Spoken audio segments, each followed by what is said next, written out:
they're going to be unveiling the brand new Ford Escort Mark 1. But I personally have never had a problem with all these new iterations. An RS2000 Escort isn't really worth 40 grand. They're going to be a hybrid and I'm not really sure how this is going to pan out, but I am very interested.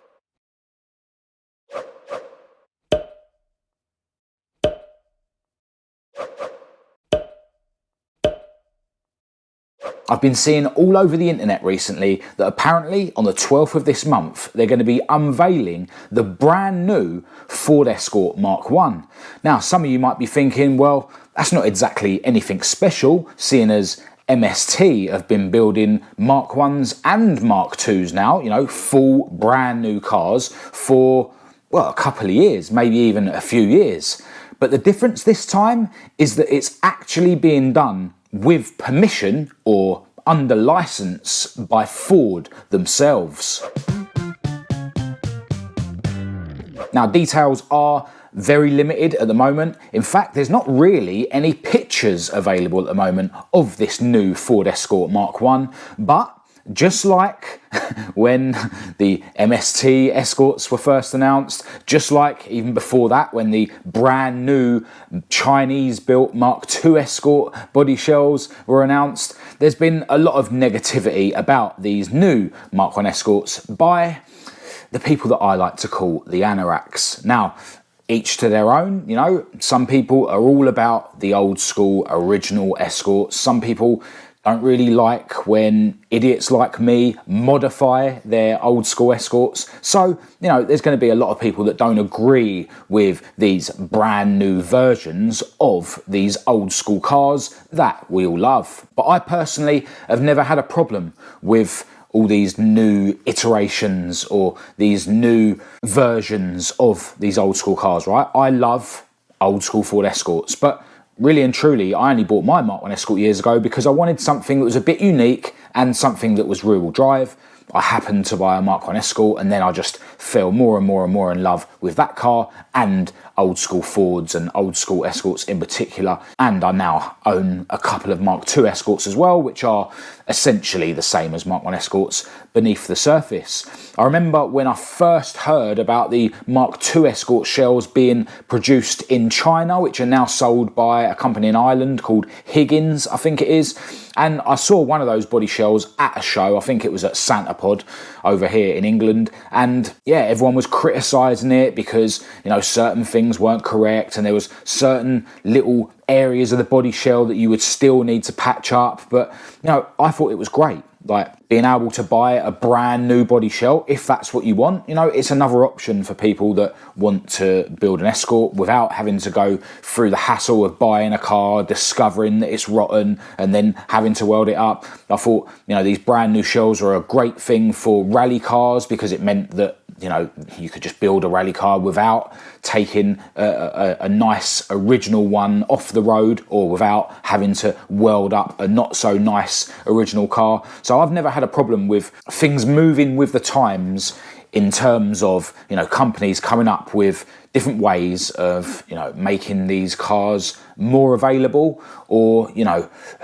more viable for certain people, right? A lot of people sort of worry that these new versions of the cars are going to devalue the originals, which I kind of think is nuts. You know, at the end of the day, the only reason that these classic Escorts and stuff are worth so much money is because of the demand for them. You know, these cars were considerably cheaper to buy brand new back in the day, and I understand that, you know, with inflation, money, you know, is worth more now than it was then, or money's worth less now than it was then. So, you know, your £1,200 or whatever it would have cost for, you know, a top spec Escort is, you know, nothing now, but it was a lot in them days. But yeah, the only reason these cars are worth so much money is because of the demand, because people want them, because they're so popular. It's not because they're great cars. You know, an RS2000 Escort isn't really worth 40 grand. Like, you know, when you consider how behind the times it is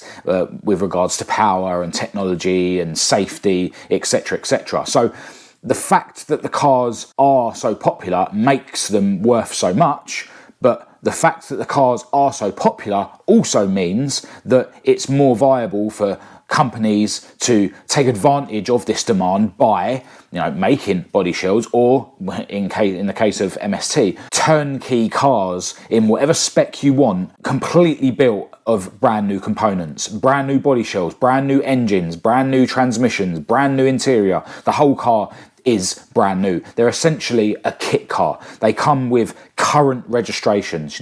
You can buy, if you've got enough money and you get on the waiting list and wait, you can buy a 74 plate Escort, for instance, or a 25 plate Escort, very soon, and so on. And again, a lot of people hate on this. A lot of people moan about how expensive they are, but realistically, we're in the 21st century. How much do you think it costs to build a car from scratch with brand new components? I mean, it would be a lot more expensive if it wasn't for the fact that things like the panels and stuff have already been being produced by companies like Magnum, who I think supply the body panels for the MST Escorts. So yes, I'm not in a position, and probably never will be in a position, to buy a brand new MST Escort, for instance, but I'm not going to say they're not worth that money. And that might sound contradictory because I've just said that an Escort, with its sort of backwards technology and stuff compared to nowadays stuff, isn't worth the 20 or 30 or 40 grand that some of the originals demand. But ultimately, I'm an enthusiast. So even though if I was rich enough to drop 150 grand or more on a fully rally spec MST Escort, although I would probably be able to get something way better for that money, a really decent Porsche, used one or something. So yeah, the cars still are only worth it if you're really into them, but I would certainly love to buy a brand new Mark 1 or Mark 2 Escort if the funds were there for me, which they're clearly not. But you know what? It's not just Higgins with their Chinese shells and MST with their brand new Mark 1 and Mark 2s that have been creating non-original, you could say, Escorts. There's companies like RSR, where you can literally order a fiberglass shelled, space framed Mark 1 Escort. It's not a Ford, it's not even really an Escort, it's a space framed race chassis with an Escort-ish body. They're based on a bubble arch Escort, but they've actually got their own design in terms of the arches and the front splitter. A lot of them come with, ridiculous wings and stuff, and as I say, they're space framed. You can pretty much order them to run whatever engine you want, I think. I actually got a good chance to look around one of those close up when we went to the Oso Retro show a couple of months ago. And that car in particular features in the official Marcus Hayes 2025 calendar, which, are nearly sold out. And again, these kind of cars get a lot of hate. Oh, it's not a proper Escort, it's sacrilege, etc., etc. But I just think if that's what you want, if you want something that's sort of a competitive race car, space framed with whatever engine you want, but you like the design of a Mark 1 Escort, then, the RSR car is perfect for that kind of person. And I've often said that my dream would be to have, a space framed, fiberglass shelled race car, that looked like an Escort.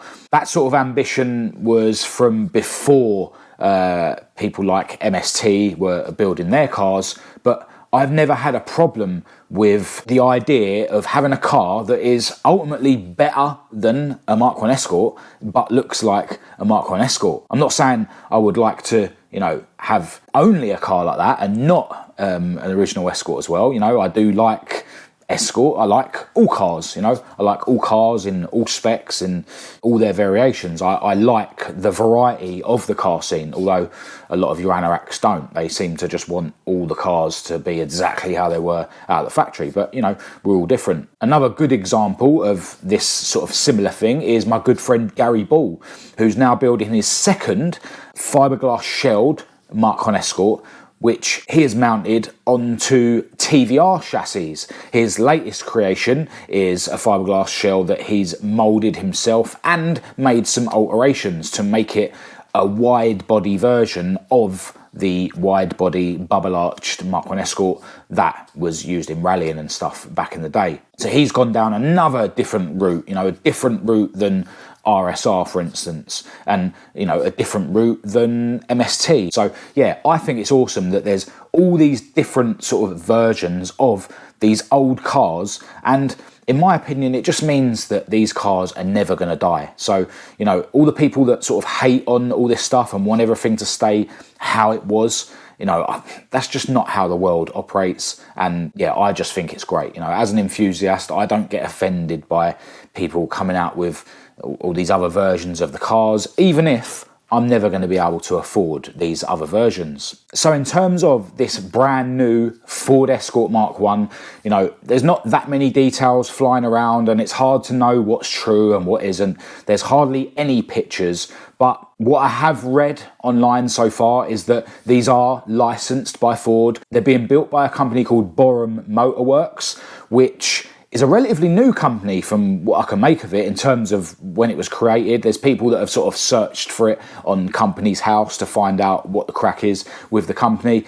It's based up north, and I think they just used the name Borum because I think wasn't one of the factories, the original Escort factories, called Borum or something like that. You know, there's something relative to the history of classic Ford Escorts with, you know, the name or the place Borum. But yeah, this is a company up north that's just called Borum Motorworks. And I've noticed some negativity around this company where people have searched for it on Companies House, and apparently they've reported that they only have £1,000 worth of assets, this company. So how a company is going to be able to build these cars from scratch if they technically don't own any assets and they don't have any value, I don't know. I'm taking a lot of this information, you know, with a pinch of salt, or a grain of salt even, because, you know, we'll know exactly what's going on the 12th of this month. We can only speculate at this current time. I've also seen things online where people have been saying that this thing was actually announced earlier in the year, June, I think. And yeah, I must have missed it or just forgot about it because, yeah, it's only really been brought to my attention, you know, the last week or two when it's been all over the internet, because we are now approaching this 12th of December date where they're apparently going to be revealing this car. Now, I have seen some funny AI images going around, and I noticed a video on YouTube that was clearly created with AI. The voice talking through the video wasn't real either, and yeah, I really hope that those renders aren't the this new Mark 1 Escort, because yeah, they look nothing like a Mark 1 Escort. They kind of look like a Mark 1 and Mark 2 hybrid, but yeah, I'm assuming those AI images aren't right. Yeah, because if they are, then yeah, I think this Borum Motorworks and Ford are really missing the mark. But the only pictures we do have are of this supposed new Mark 1 Escort under a cover. And what we can see is that this car is clearly going to be a bubble arched car or an arched car of some sort. Who knows whether they'll have the traditional bubble arch design or whether they'll have something slightly different like the RSR Escorts do. But a lot of the wording that I've seen online is saying things like this thing is going to be built to the same specification as the old Ford Escort Mark 1. So that would kind of imply that the body shape is going to be the same as an original Mark 1. Does that mean that they're going to be using panels, or ultimately shells, built with the Magnum panels, just like the MST Escorts are? We don't know. But, you know, from the images, we can definitely see that it's going to be an arched car, and it at least roughly looks like an original Mark 1 Escort shell. One thing we can see in the second image is that it looks like this car is going to come with square headlights. Now, it looks like they might be some sort of modern LED square headlights, and it looks like the LEDs are actually just 4 LEDs, which leaves a kind of cross like what the Allen Man Group 5 Escorts would have had, you know, with the tape over the headlights, like what race cars had. And I actually read in one of the articles that I've been reading that these new Mark 1s are going to be based on the Group 5 Escorts. So that would make sense that they're going to be arched cars, but not, you know, ridiculously high raised arched cars like rally cars. They're going to be more, you know, lowered, more sleek looking, like the tarmac Group 5 race cars. And then these square headlights would definitely tie into that, because the Allen Man Group 5 Escorts they had square headlights. Although I remember reading something years ago about rally cars, I think it was, where the rally drivers actually preferred the round headlights over the square ones just because they worked better. And I think in general, most people that like Escorts prefer them with round headlights. My Mk1 Escort, for instance, came with square headlights. I changed them for round headlights. So maybe, you know, Borum Motorworks and or Ford have missed the mark by choosing to fit these cars with square headlights. Maybe you'll be able to spec them with square or round. We just don't know yet. But if they are going with the square headlights, you know, based on what I've read, which is something along the lines of, you know, these are going to be based on Group 5 Mk1 Escorts, maybe they're literally going with the square headlights just to make them follow that idea of being like the Group 5 Escorts. Or maybe they're just trying to separate these new cars from the rest that are out there. Maybe they've gone with these sort of LED, I'm assuming, square headlights with the cross in them, just to have a feature that it sort of sets these apart from the other brand new Escorts that are available on the market. Although the one thing that definitely is going to set these apart is the fact that they are licensed by Ford. I've also read that these are actually going to have VIN numbers that follow on from the VIN numbers of the original Mk1 Escort. So that's a kind of cool little marketing gimmick, I think, really, and just something to sort of nail home the fact that these are actual Ford Mk1 Escorts, apparently. Now, a lot of people have been saying in the comments of Facebook posts that, you know, oh, this is just going to be another EV like when Ford brought out the new Capri, which was clearly like what a lot of manufacturers have been doing over the last few years. They're just reviving the name, you know, they're not actually bringing out a new Capri. But it seems like this is not going to be another example of them just reviving a name, because, you know, this render that we can see, it clearly is at least somewhat a Mk1 Escort in shape. And they have said it's going to be offered with a choice of 2 petrol engines. And this kind of gets me sort of wondering, which engines are they going to choose? Now, I'm no expert when it comes to, well, anything, to be honest, but I'm definitely no expert when it comes to modern Fords, although, you know, my girlfriend does have a relatively brand new Focus, which has an EcoBoost engine. And I might be wrong in saying that I think all new Fords now, in terms of petrol engines, they are all EcoBoost engines, because the EcoBoost isn't actually a type of engine, it's a group of engines. You know, the Ford GT supercar has an EcoBoost, it's just that it's a turboed V6. Whereas my girlfriend's car is a 3-cylinder turboed EcoBoost, and they do 4-cylinder EcoBoost engines in the RS Focus, I think. Do correct me in the comments if I'm wrong. So that kind of makes me think that surely one of the engines that's going to be available in this new Mk1 Escort is going to be an EcoBoost, or maybe even both of these petrol engines are going to be EcoBoost engines, or maybe they're not going to be Ford engines at all. These cars are being built by Borum Motorworks. They're not being built by Ford, and ultimately car manufacturers themselves do put other companies' engines in their cars. In fact, the Duratec engines that were relatively recently, but not nowadays, I think, put into Fords were derived from a Mazda lump, if I remember rightly. Or maybe there is still Duratecs about that are brand new, and maybe they'll be putting a Duratec in this Mk1 Escort. Who knows? Maybe they'll go down the same route as MST and offer the Millington Diamond engine, which is, by most people's standards, the ultimate naturally aspirated 4-cylinder engine. I've actually had a passenger ride in a Mark II Escort with that engine, with the legendary rally driver Frank Kelly. Definitely the most exciting passenger ride I've ever had in any car, to be honest, and we only went a couple of miles down the road. It was a Larry passenger ride. It is, you know, a full state-of-the-art rally car. It was on a closed-off road, so yeah, it was a really Larry passenger ride. But yeah, from something that's got 4 cylinders and is naturally aspirated, you know, these engines make 360 plus horsepower, so they are considered by most people the best engine that you can put in an Escort. So maybe these new Ford Escort Mark 1s will be offered with those Millington engines. Part of me thinks that they kind of have to have something special in them for people to want to buy one of these over an MST Escort, unless they're literally just relying on the fact that people are going to want to buy these ones because they're actual Fords. I think the people that are all about originality would probably still rather buy an actual original Mark 1 Escort. And for the price that I'm guessing these new ones are going to be, you could probably buy the ultimate,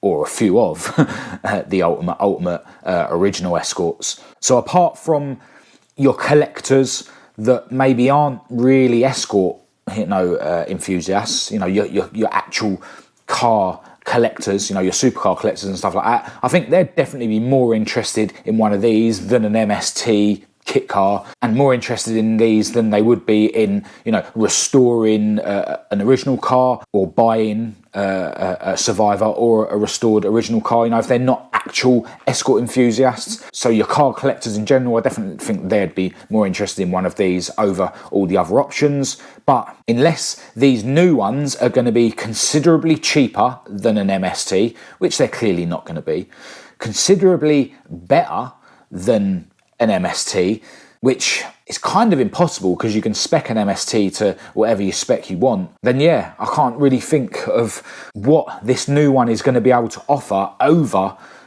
an MST, for instance, apart from the fact that this is being licensed by Ford. And I think if, for instance, these new ones aren't considerably cheaper than an MST one, which they're clearly not going to be, and they aren't going to be considerably better than an MST one, which is kind of impossible if it's still going to be mostly a car that is going to feel like an original but better.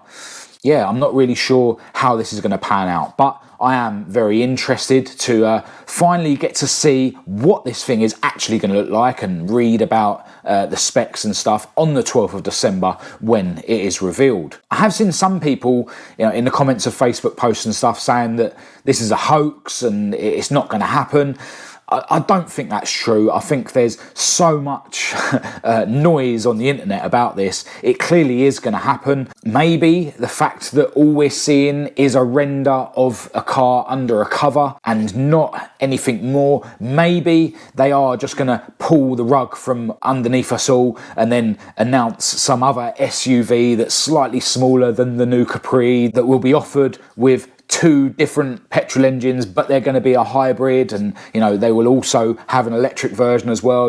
It's possible, we don't know, but I think anything short of a complete rug pull, it's clear that this is going to happen the way that we're all hoping, or some are hoping not. I suppose, the anoraks that don't like this sort of thing. And one thing that makes me think that this is probably going to be what I'm hoping, a new Mark 1 Escort, similar to what we can get from MST, but an actual Ford. Yeah, one reason I'm thinking this is going to be what we think it's going to be is because this company, Borum Motorworks, are also apparently going to be bringing out a new version of the RS200 Group B rally car. And we can see a diagram of that, albeit another rendered image of a car under a cover, which, at least from what we can see, resembles that old classic rally car. So look, I'm interested to hear what you guys think about